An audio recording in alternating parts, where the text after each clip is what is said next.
Usually people with racial trauma, it's not even just about the trauma they experience, but it's also the trauma their communities have experienced, their families, their parents, their grandparents. And psychedelics have a real ability to just go very deep. And so not only can you go deep into your own personal trauma, but it can take you into your childhood traumas, your infant traumas. It can take you into the traumas of your siblings, of your parents, of your grandparents, of your whole ethnic group or your nation. You can get perspective and healing from generational types of things that you might not be able to touch with conventional therapy.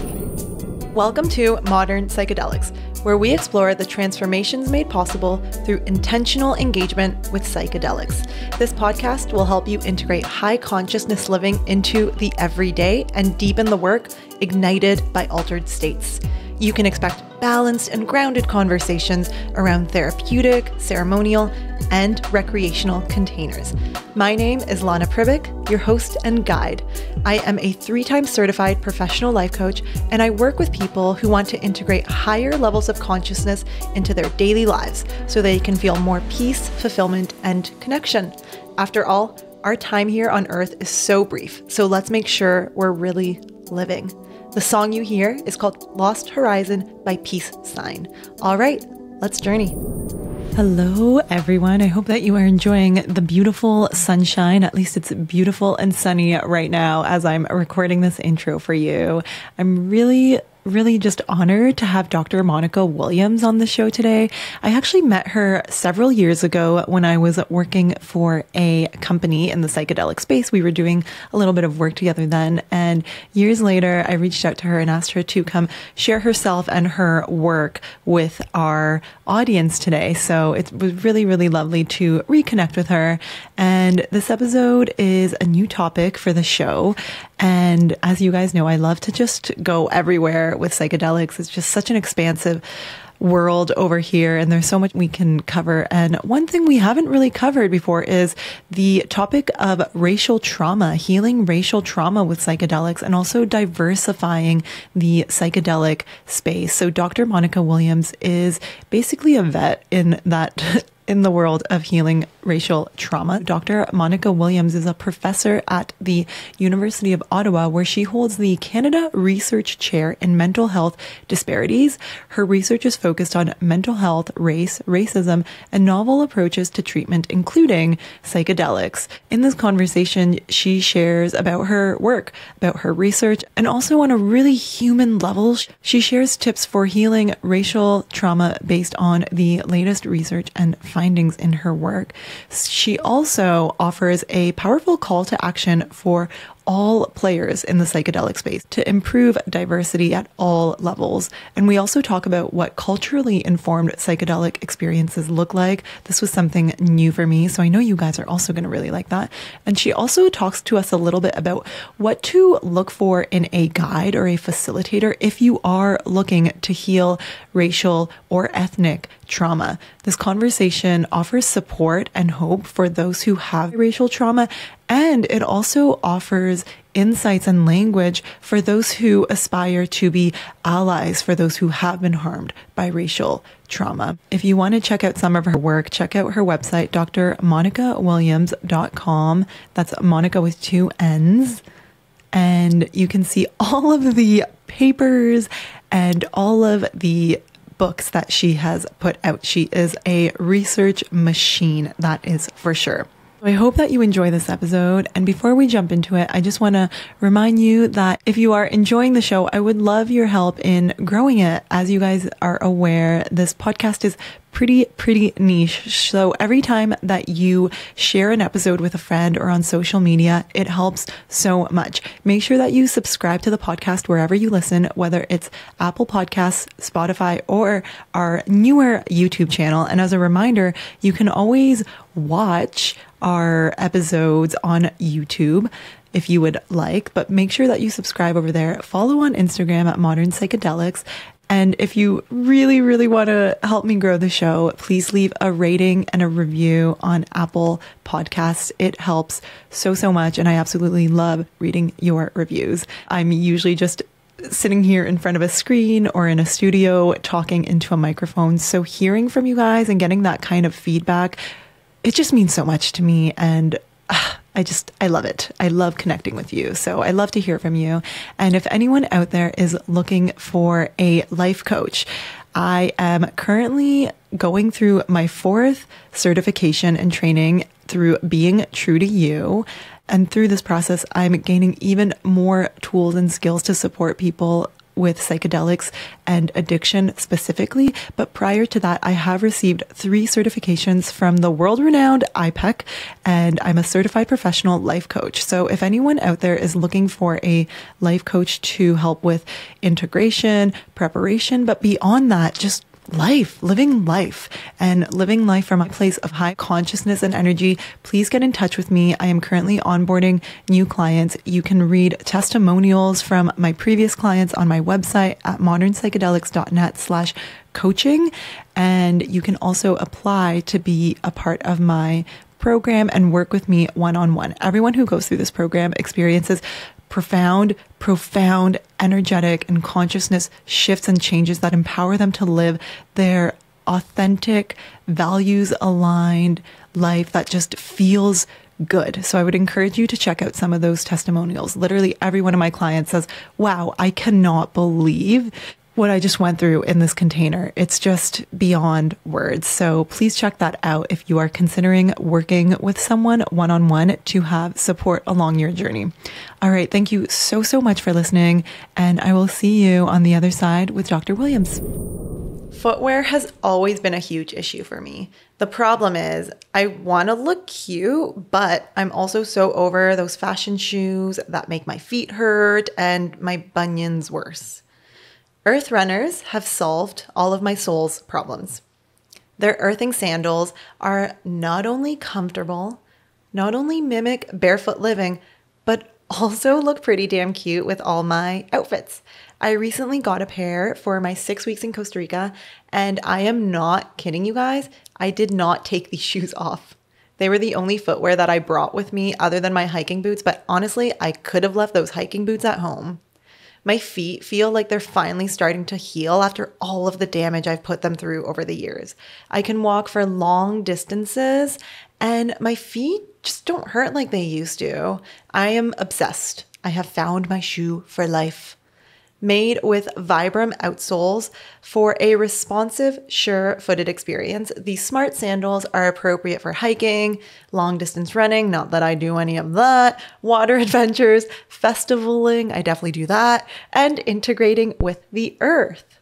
So the stainless steel copper earthing system grounds you to the Earth's electromagnetic frequencies, which has a number of health benefits. You guys can research this: reducing inflammation, connecting to the circadian rhythm, better sleep, pain reduction, and some other stuff.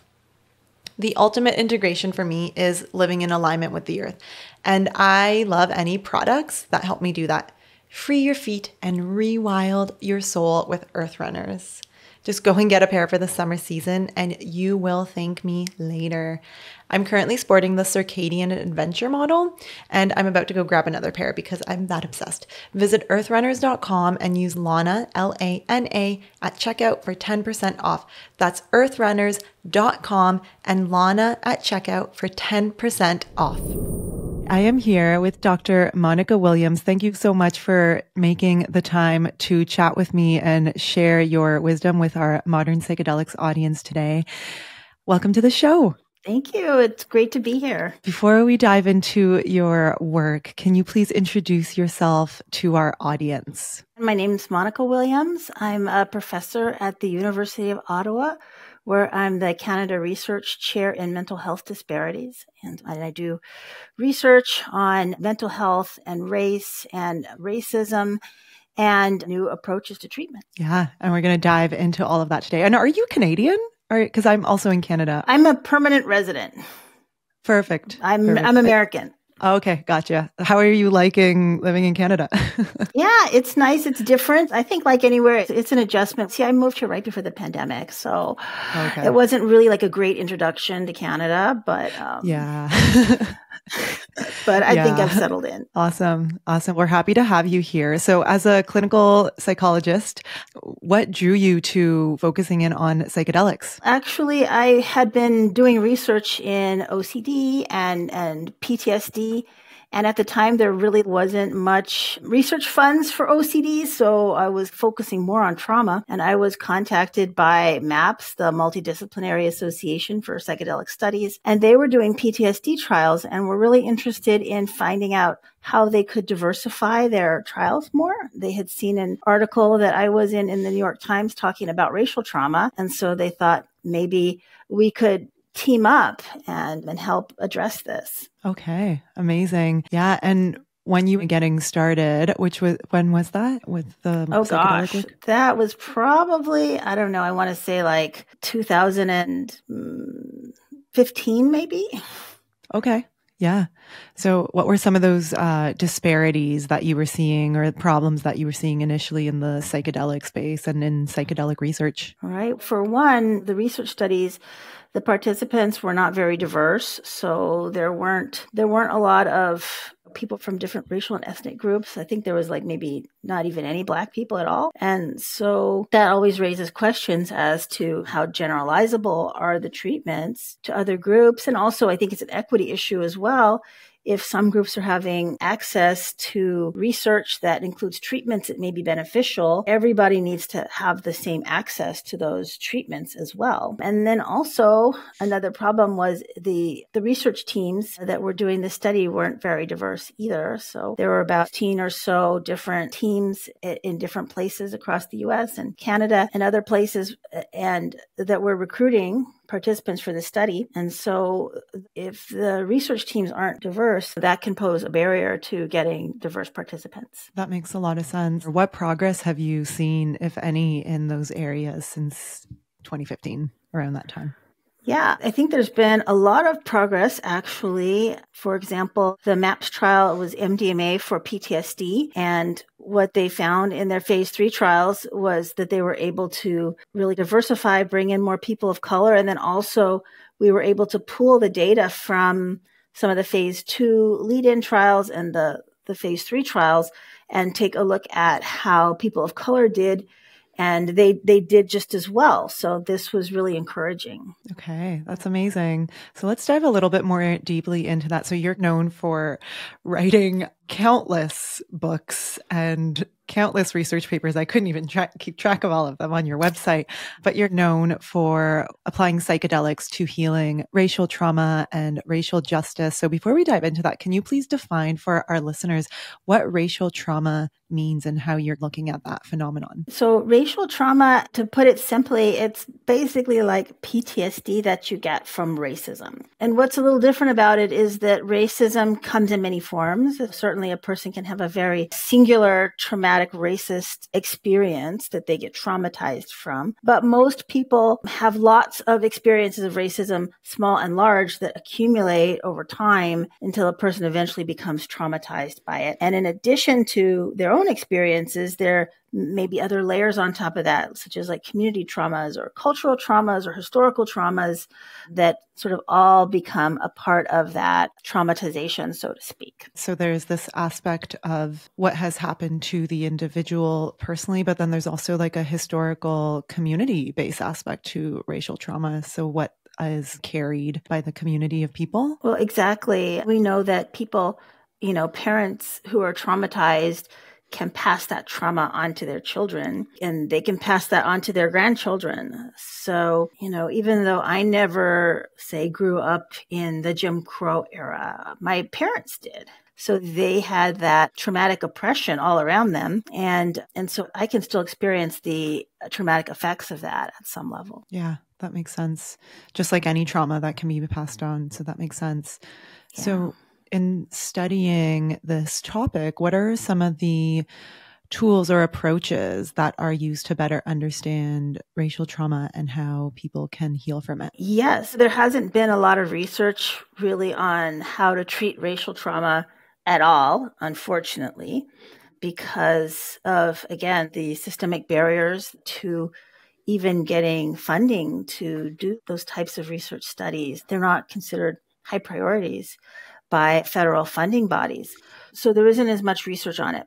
That being said, I have developed some treatments for racial trauma, including a group treatment for veterans that's in use at several VAs in the United States, and also individual trauma treatment which is based on cognitive behavioral practices that we're currently piloting that study now in my lab, the 12-session racial trauma study.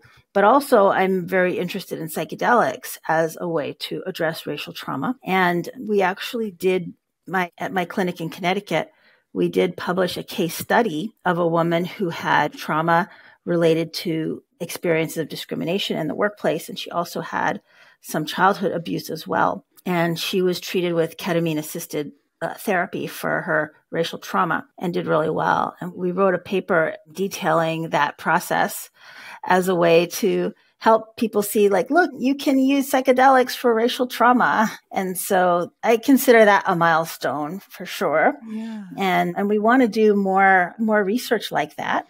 Also, I'm interested now in looking at group treatments, particularly group treatments with psychedelic plant medicines and how those can be used to help people with racial trauma as well. I'm looking at some partners in Jamaica and South America where we can have these retreats where it's legal and we don't have so much red tape to deal with, and also just in a different kind of environment for participants where they can really relax and experience the healing of psychedelics for their racial trauma in a place where they're away from everything. I would imagine, just like we spoke about at the beginning, how there's like this personal aspect with racial trauma, but there's also this community sense of pain and trauma that can be passed down. I would imagine that a group container and healing in community with something like that would be very powerful, more so than with other traumatic conditions. What do you think about that and community and group work with this specific type of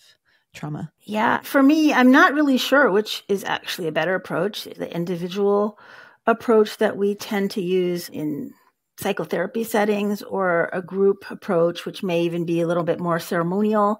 So for me as a researcher, it's an empirical question. I have to study and see which one is better. But I have a lot of reasons to think that the group treatment could be really effective because you have everybody there together and you have a sense of camaraderie, just like we saw with the veterans groups, where everyone is experiencing the same thing and they can talk about it and they know it's not going to be any judgment because everybody has been through it or is struggling with it and everybody is supporting each other in it.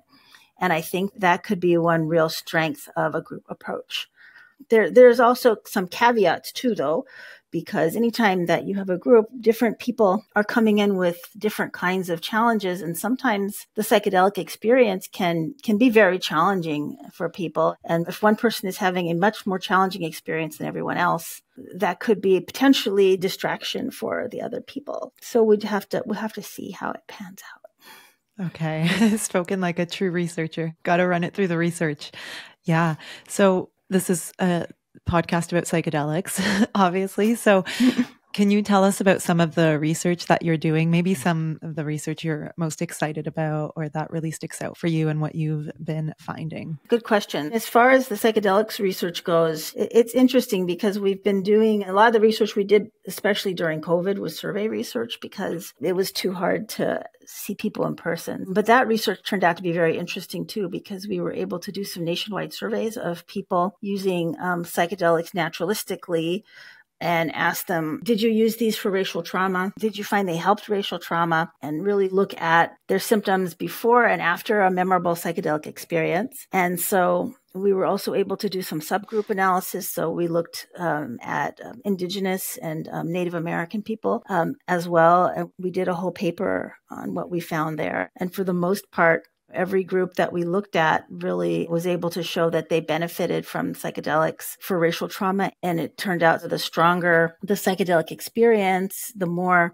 intense, the more mystical aspects of it, the better the outcomes were for the person's racial trauma. We found that challenging aspects were actually not good and people didn't do as well with challenging aspects, which I know there's a lot of talk about how a bad trip doesn't have to be bad if you've learned from it and you grow from it.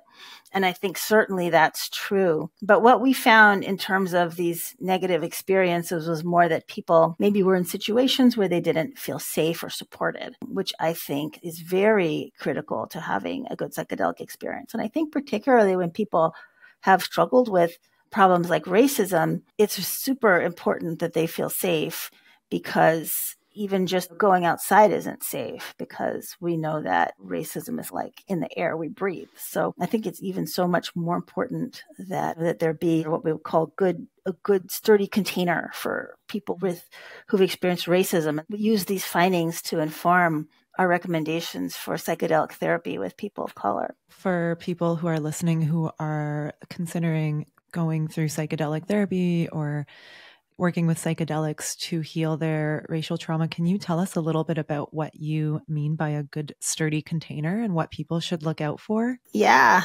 absolutely. So when we talk about psychedelics and psychedelic therapies, psychedelic healing, there's a lot of discussion around what we call set and setting, where set can refer to a person's mindset and setting is their surroundings. For example, the setting, it could be a lot of different things. It could be the decor of the room, but it can also be, for example, the music that is played during the experience. It could also even refer to the people who are with you, the therapists. It could be the therapist or guides or facilitators, whatever you call them or happen to have with you on your journey. But all of these things are part of the setting. The setting's also the home that you're in, the neighborhood that you're in, the country that you're in, right? So these are also larger pieces of the setting too that people often don't think about. And when we were doing our research study at the University of Connecticut, when we were part of the MAPS MDMA trials, we had put a very specific emphasis on recruiting people of color and providing a culturally informed experience. And so we put a lot of effort into making sure that people felt very comfortable coming in. And the artwork,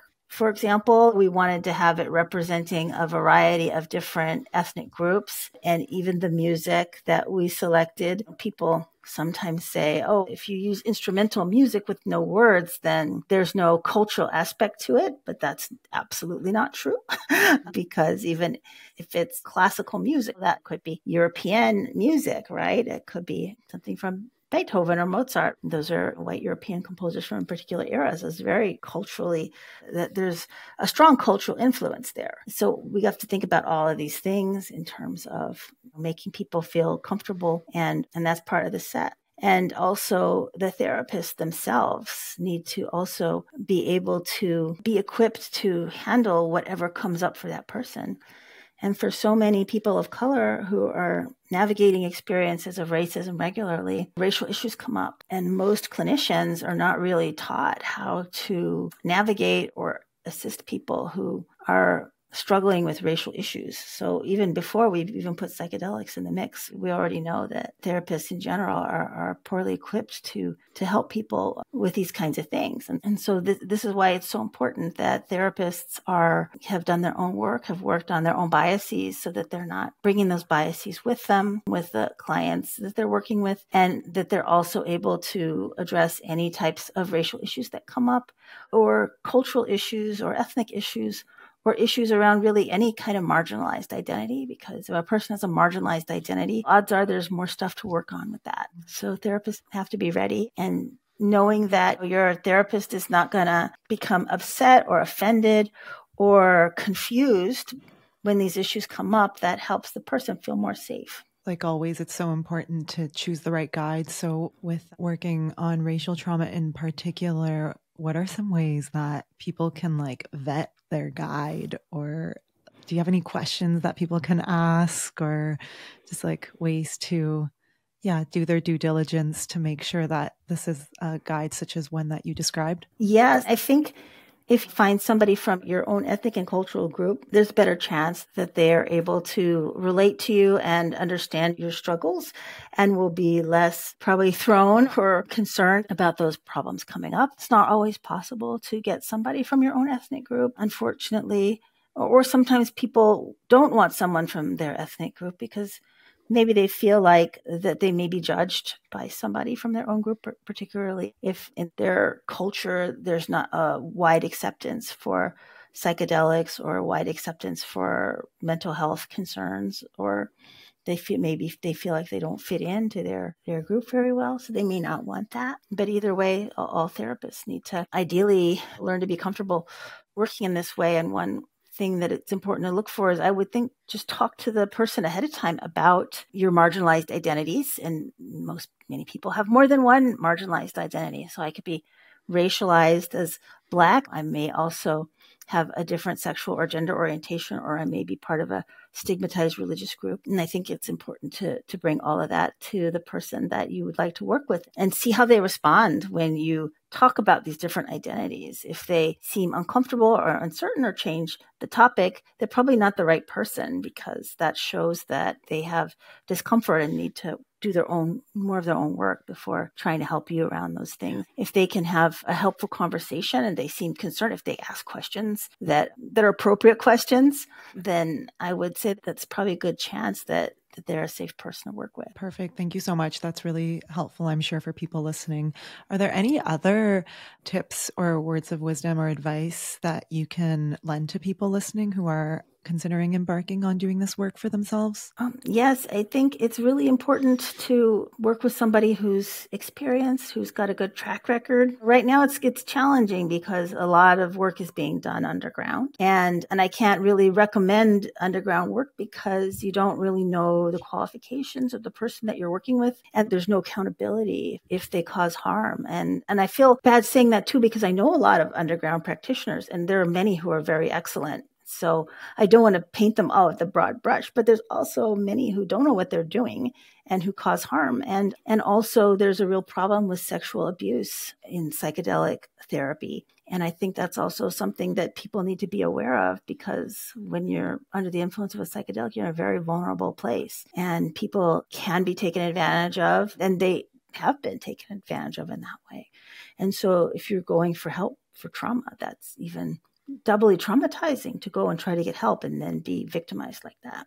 Yeah, perfect. And thank you for that just acknowledging the nuances, that not all underground providers are doing bad work. They're not all doing good work. I think we can see that in both the underground and the above ground. And it's just so important to be so cautious and so careful, and just like really slow with choosing a provider or a guide to work with. So yeah, thank you for expressing those nuances. It's always important when that comes from a researcher who is operating above ground. A lot of, I feel like there's usually this, either you're like for the above ground or you're for the underground, and the nuances aren't often recognized. So I appreciate that.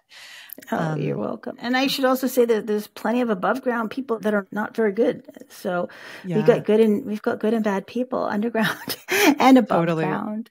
It's just above ground, we have a little more accountability. Yeah. Yeah, because it's more visible for sure.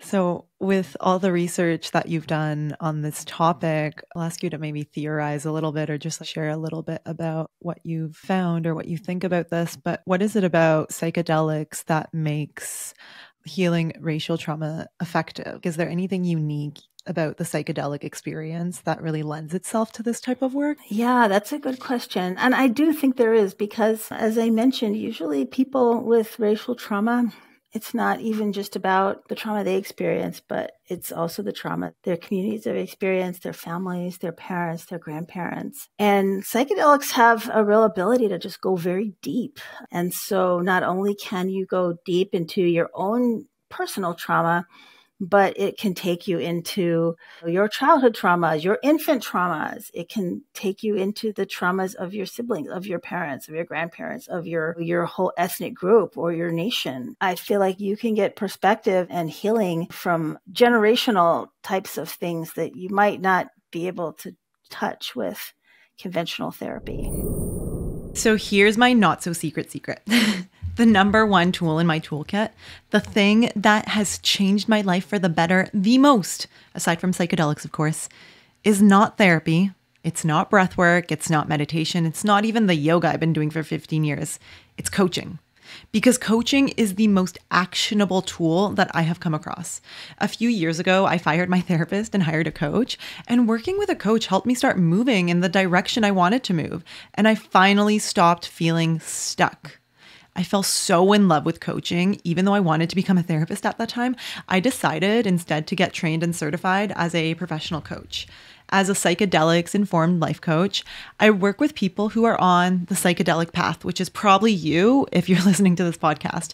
The Global Coaching Client Study from the International Coaching Federation shows most clients who work with a professional coach report improved work performance, more growth and opportunities, greater self-confidence, enhanced relationships, more effective communication skills, better work and life balance, and an improvement in wellness. According to the same study, 99% of people who were polled said that they were somewhat or very satisfied with the overall coaching experience. Coaching works. I see similar results amongst my clients every week. You can actually read their beautiful in-depth testimonials on my website at modernpsychedelics.net.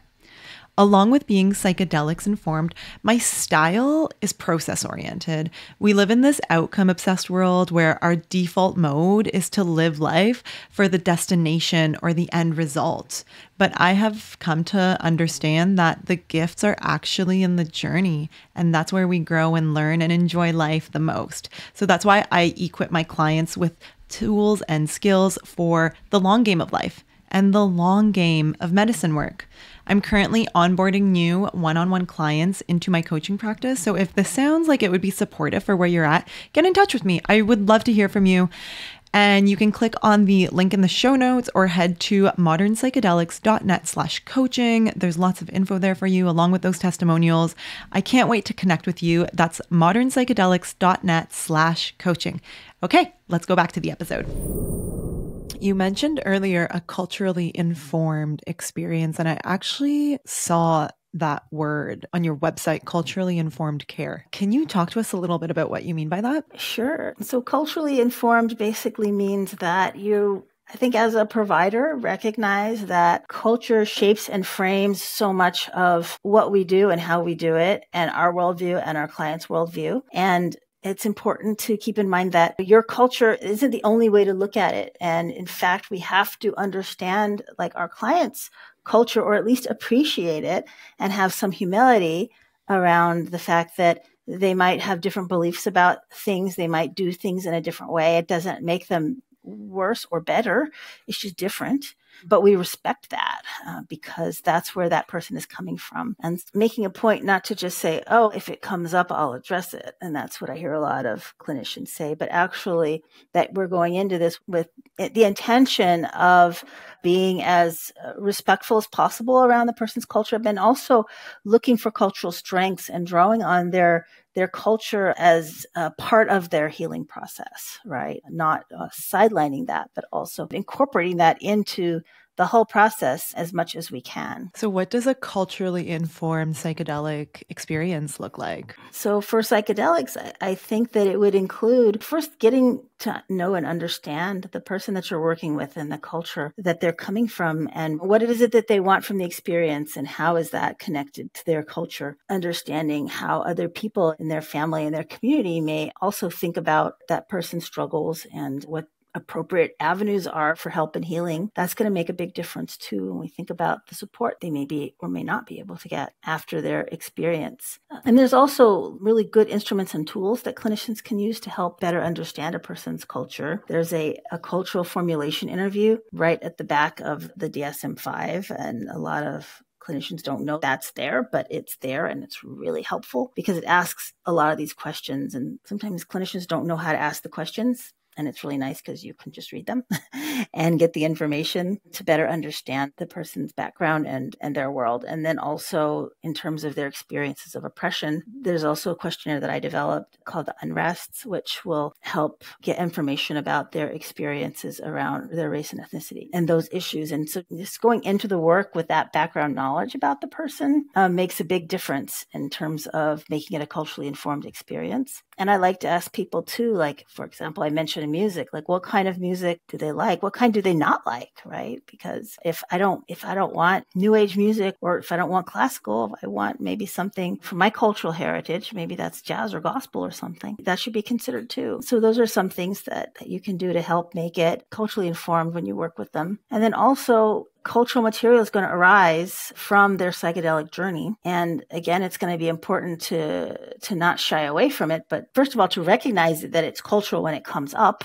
So if somebody says they saw a constellation of a bear, I might say, what does that mean? What does that mean to you? And is there anything significant about that in your culture, so that I can better understand the ramifications of their experience? Yeah, the music plays such a big role in psychedelic journeys, doesn't it? Up until now, you've provided some amazing tips and advice for people who may want to use psychedelics to heal racial trauma. Is there anything that you can share about after the ceremony, after the experience, and the integration process that takes place after embarking on something like this? Yes, because often most of the work is after the experience, right? You come back and maybe you've had all of these thoughts and insights, but what do you do with them? So I think the integration is so important for really taking your experience and turning it into action and changes and growth, because you could just say, oh, that was interesting, and forget about it, move on, untransformed, right? And so it's really important to make use of those things, and also to understand too that there's going to be cultural elements in all of that. And ultimately, healing racial trauma is going to involve getting some insights about the experience, being able to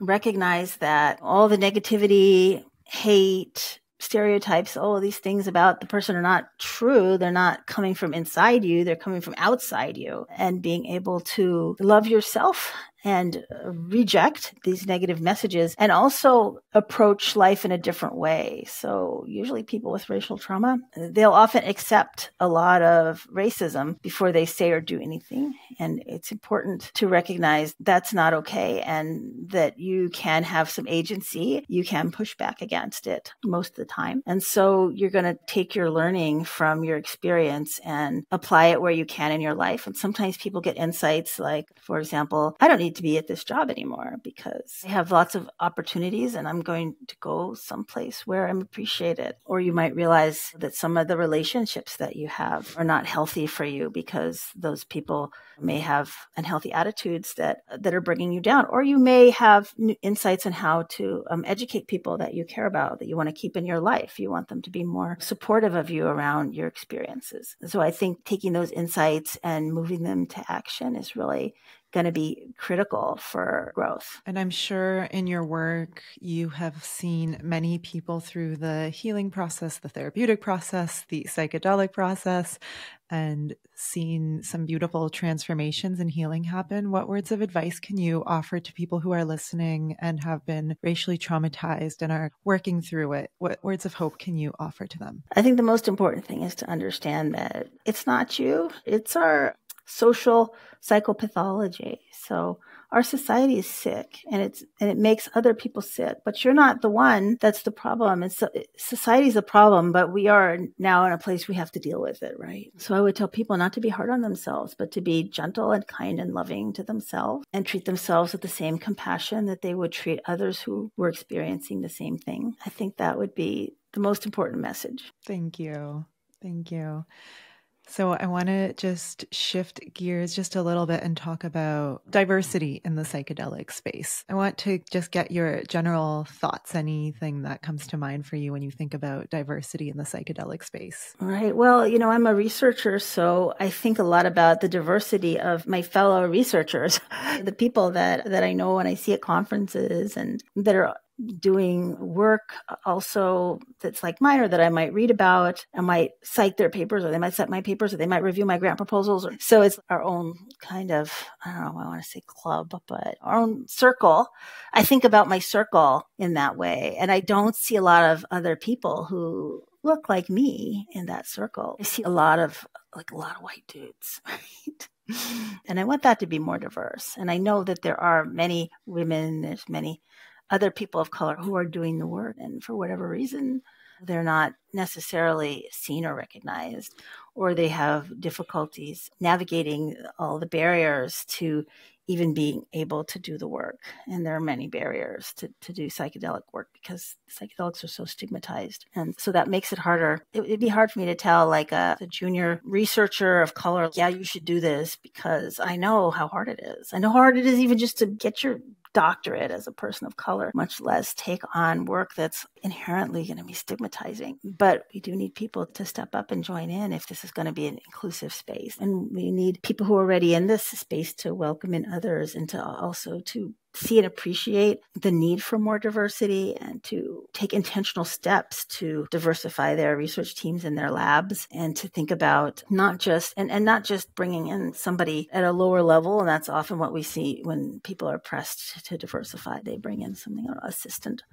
undergraduate RA or somebody like that. And it's okay, there's our person of color. Now, we need also at the doctoral level and as PIs, we need it across the board. And often sometimes those problems, even at a personal level, and that a lot of people don't even have any friends of color. They don't know anybody, right? Because their own circles are very homogenous. So I would also challenge people who may struggle to welcome in more diverse bodies. I would challenge them to look at their own lives and their own spaces and who are they hanging out with and going to dinner with and so forth, and ask themselves if there's enough diversity there. I love that you mentioned how the research teams and clinicians can diversify their teams at each level. I want to ask you about, I guess, different sectors and players in the psychedelic space, and what are some of those intentional steps that they can all take to increase representation and diversities? What can psychedelic retreat centers and medicine providers do to take some intentional steps towards that? I think just look at the people you're hiring or the people who are part of your team, the people who are doing, for example, carrying out the retreat, but not just those people. What about your retreat facilities? If you're renting a facility, you could be intentional about using a Black-owned facility and do things like that to diversify. I would also look at the people who are coming to your retreats. Are they diverse? If they're not diverse, you got to ask yourself, what does your advertising look like and who is it reaching? And think about how you could reach other people as well. Just in terms of, organizations, psychedelic organizations, I would say, look at your staff. But don't you look at your staff, look at your board of directors.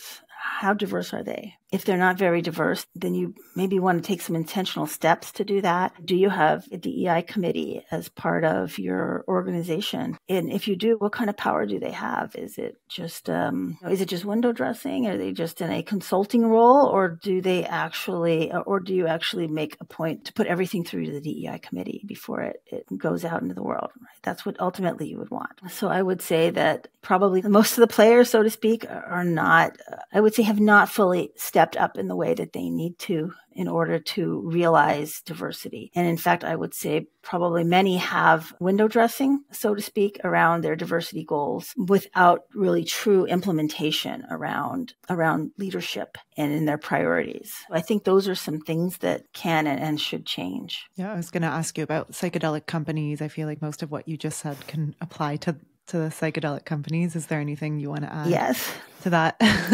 I'm talking the for-profit players out there. Yeah, same thing. Nonprofit and for-profits, they all need to diversify their leadership and make sure that everything that they do is going through a group that has the expertise to weigh in and say, oh, hey, maybe we shouldn't do this particular initiative because this is falling at a bad time of the year for this cultural group, or this could be perceived in this way for this ethnic group, to really have that expertise in place so that they're being considerate, thoughtful, and also learning from each other and growing in the process. So this is important too. Absolutely.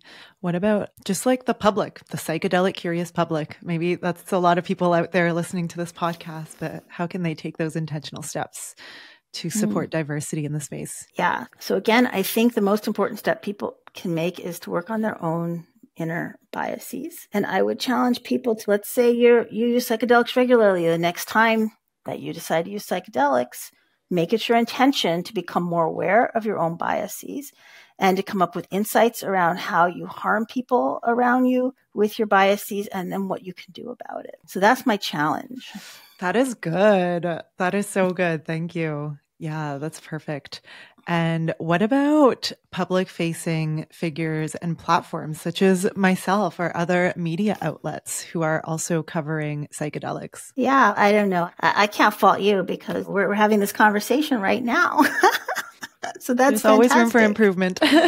Yeah, I would just say make sure to have opportunities to bring on a lot of different voices, and also look intentionally for voices that are counter stereotypical. Sometimes people may have expertise in areas that you don't necessarily expect by virtue of their identity. You may assume that someone, because of their ethnic group or their religion, may have certain things that are important to them, and that may not be the case. I would say mix things up as much as you can. Yeah. Wow. I've never heard that term, counter stereotypical. What do you mean by that? Like, for example, here in Canada, it's very typical for someone to start off a conference or something by having an Indigenous person come and give a land blessing, and then we never see that Indigenous person again through the whole conference. Or if we do, maybe they're doing some sort of ceremonial thing. Maybe there's Indigenous people that don't want to do ceremonial things. Maybe they want to talk about their research. Bring in Indigenous researchers who are doing other stuff too. That's just one example, but there's like lots of examples like that where we pigeonhole people into certain roles, and we don't have to do that. Ooh, yeah. Okay. Thank you for explaining that. That makes so much sense now. I had a previous guest, Michaela Delamico. I don't know if you are aware of her, but she was talking about the exact same thing about the Indigenous elders being invited to the conferences, and they just do the land blessing, and then they're not even paid to come out or supported financially in any way. So that's a huge problem within the conference space in the world. How can psychedelic conferences do better? Tell us. Yeah, that's one I didn't think of. Yeah, that's a good question. I would say, again, making sure that there's good representation. So often they'll invite a bunch of keynote speakers, and I can't tell you how many times I look at the list of keynote speakers and there's no people of color there. And for example, I think ICPR this year, like they don't have any keynote speakers of color. And I even reached out to them. I'm like, hey, come on. They're like, yep, sorry, we already filled our quota of speakers. We're not going to bring any more. And that's not okay. And I think honestly, like we as the public should demand better. And maybe we shouldn't go to conferences where they're not willing to have diversity in the people that they're leading their conference with, right? Yeah. So yeah, they need to have diversity among their keynotes, among their topics, among their reviewers, and among their conference organizing committee members. The conferences are a huge like money game, aren't they? And got to pay to play, which is a whole other layer of why there's not diverse voices, right? Because there's a barrier to entry.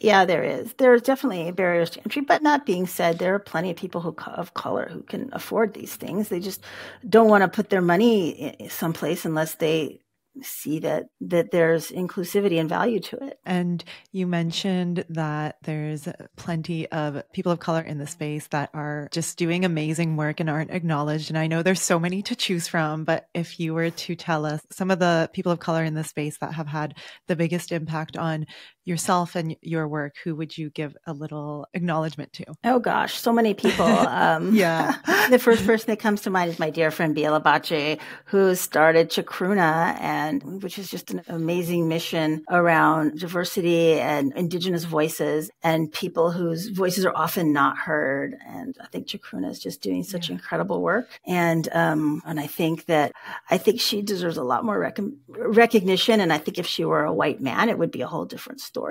But as a Brazilian immigrant woman who's queer, I think that you just don't necessarily get the same respect. Likewise, I think of some of my other fantastic colleagues, Darren Smith, he's Black. He actually just recently left Nashville and is now at the University of Washington, and he's doing some great stuff there too. But again, it's always a struggle as a person of color for your work to be recognized and appreciated. And I think he's just fantastic. And yeah, so many other voices out there. I'll put a pitch in for Sonia Faber, who's been my number one ally and co-conspirator in all of this. And she's just such a brilliant neuroscientist, and she's fantastic too.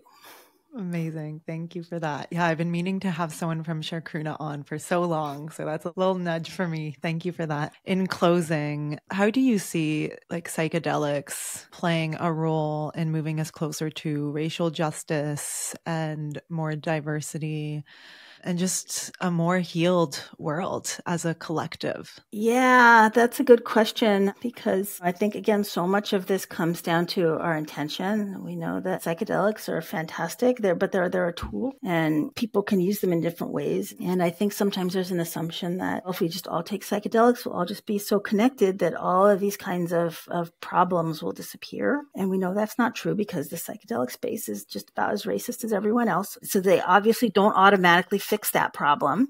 That being said, I do think that they can help people change in a way that maybe would be a lot harder without them. But again, like I said, it goes back to intention. And I think if we all make it our intention to do better in this way, and to grow and evolve past our cultural and social programming to actually see and treat other people as equals, then I think we could make a really big difference, actually. Thank you. And you have a new book coming out. Can you tell us a little bit about that?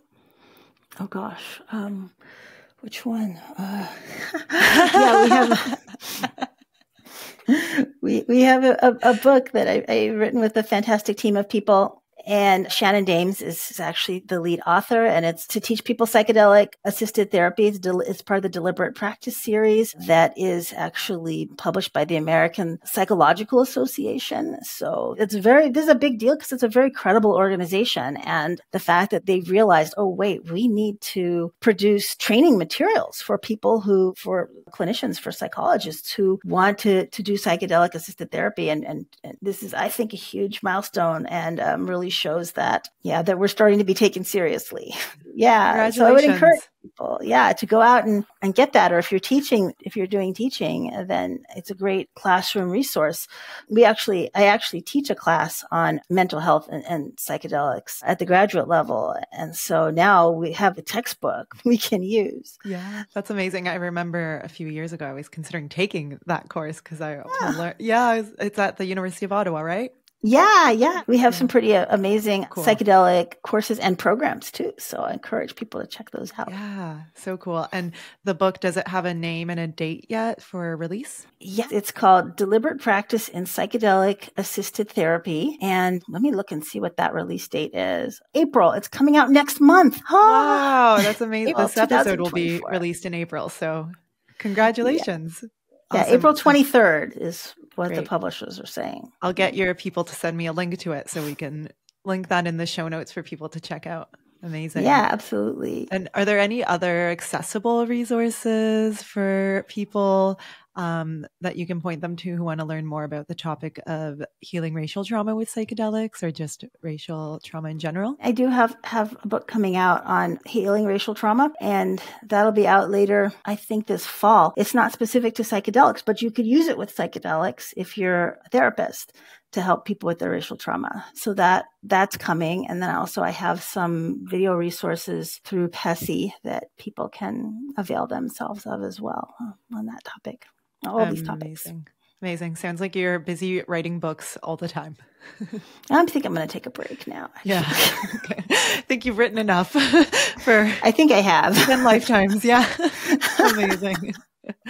Amazing. We'll link all of that for people in the show notes. And how can people listening support your work and learn more about you? Yeah, they can go to my website. It's monicawilliams.com. So that's Monica with 2 N's, Williams.com. And you can see everything I'm doing there, and my books there. And also, if you want to support our research, which would be fantastic, you can go to our lab website, which is mentalhealthdisparities.org. And there's a link there where people can make donations to support the research we're doing. Incredible. Thank you so much for sharing yourself. Thank you so much for doing the work that you're doing and just having so much grit with it. I know you've been at it for a long time and aren't giving up on it. So thank you so much. And thank you for taking the time to share yourself with our audience today. Really appreciate it, and wishing you all the best in your future work. All right. Thank you. Thank you so much for listening to and supporting the show. To stay in touch, sign up for my mailing list, which can be found in the show notes or on modernpsychedelics.net. If this episode sparked something within, please let me know by leaving a review of the Modern Psychedelics podcast on Apple and Spotify. This really helps to share these messages with those who need them, which is the whole reason why I do what I do. And if you haven't already, come join the ongoing conversation over on Instagram with other beautiful souls. We have an incredible and conscious community over at the handle Modern Psychedelics. And don't forget that the work begins after you come back down to earth. And I'm standing shoulder to shoulder, doing it with you. This episode is produced in collaboration with Film with Integrity. They are a values-forward production studio providing end-to-end production from concept to content. They do event video, documentary series, commercial and marketing videos, and of course, podcast production.